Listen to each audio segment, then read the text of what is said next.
Hello, my name is Angelo Rossi. This is my Fundamentals of Public Speech, Persuade speech. This is my audience. In today's schools across America, millions of innocent little kids are being targeted by bullies. I used to think that bullying was something of the past, but in today's world, it is very much a reality that causes hardship and despair for children and their families across this great nation. During this speech, we're going to discuss the problems, causes, and a possible solution to bullying, so hopefully one day we can live in a world where our children won't be afraid to go to school. Do you remember when you were in grade school or even high school? Were there bullies? Were you a bully? Did you get bullied? For some of these questions are harmless, and we can look back at our childhood school memories with great enthusiasm. But for others, those years were filled with terrifying meanness and hatred, most of the time with little or no cause. During this speech, we're going to discuss the problems, causes, and possible solutions to bullying, so hopefully one day we can live in a world where our children won't be afraid to go to school. With those thoughts fresh in our mind, let's dig into the roots of this problem. KidsHealth.org stated in the article titled, "Bullying is a Big Problem," that, quote, bullying is when a person is picked on over and over again by an individual or group with more power, either in terms of physical strength or social standing. This gives us a good idea that not only the stronger kids can be bullies, but also included in that would be the, quote unquote, more popular kids. It is very discouraging to know that children in our society can't even be excited to attend school for the simple fact that they will be bullied. I just don't understand the motivation behind these actions. BullyingStatistics.org states in an online article that, quote, at least 10% of all children are bullied regularly. This is a huge amount of children in our society experiencing this behavior. Why does this continue in such an advanced society? What could be the cause? Now that we have a better understanding of the problem, let's look into the causes.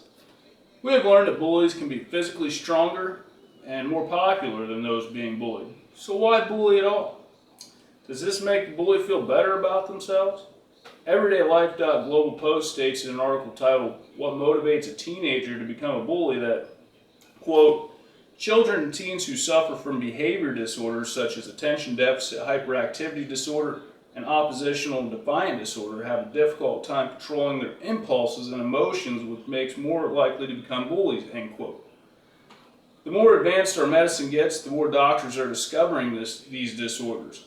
The Telegraph.co.uk states in an article titled, "Fears American Children Are Being Over-Medicated as ADHD Rates Soar," quote, that some 6.4 million American children ages 4 to 17 have received an ADHD diagnosis at some point in their life.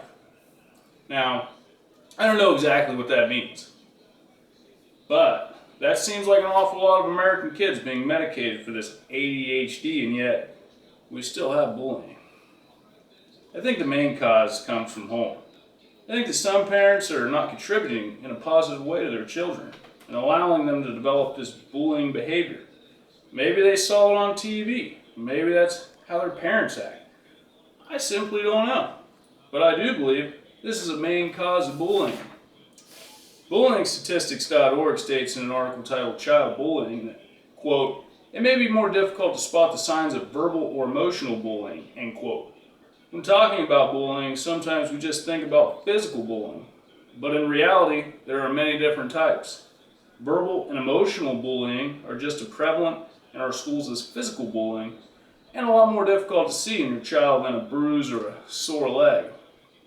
MayoClinic.com states in an article titled, "Bullying, Help Your Child Handle a Bully," quote, children who are bullied might be more likely to carry a weapon at school, end quote. We all have a good idea of the impact that bullying can have, so let's take a look at the ways to prevent it in the first place. When talking about the solution to bullying, you can approach a topic in two ways. You can teach kids to prevent from being bullied, and you can try to prevent kids from becoming bullies.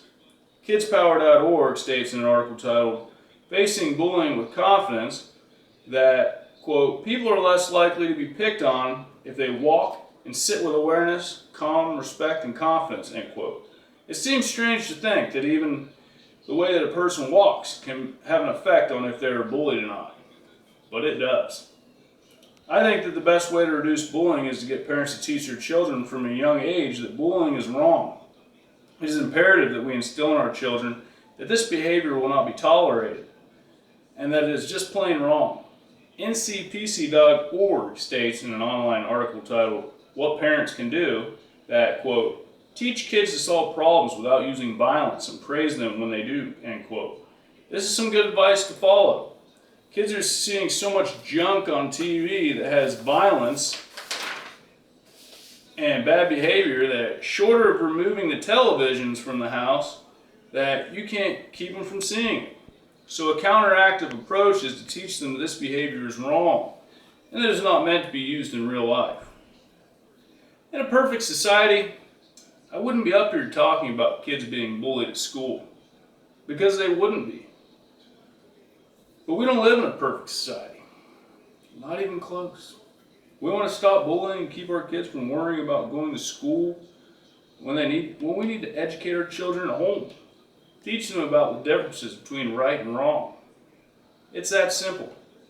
Keep our kids safe and do what's right. That's it.